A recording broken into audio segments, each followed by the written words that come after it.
Assalomu alaykum hurmatli YouTube kuzatuvchilari. Hozir bir otaxonga uyini ichiga, spalniyiga bir hojatxona qilib berdik. Kichkina ixcham shinam qilib, shuni ko'rsatib o'tmoqchimiz. Bu yog'i 90 sm ga 120 bo'ldi.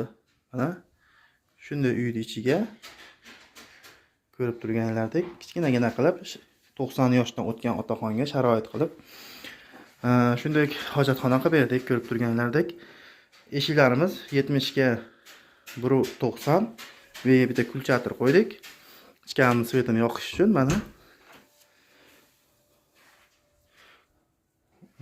unitaz Koko firmasidan olingan bo'lib, shunday unitaz qo'yib berdik. Mana oddiy bu tomonlari o'sha eski ish kapida qoldi.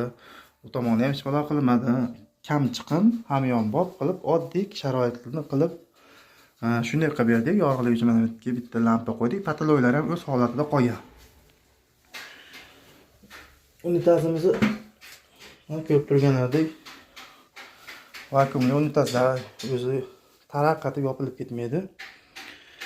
Kimga xizmatlari bor, shunday xizmatlar kerak bo'lsa, bemalol aloqaga chiqib ko'rasizlar.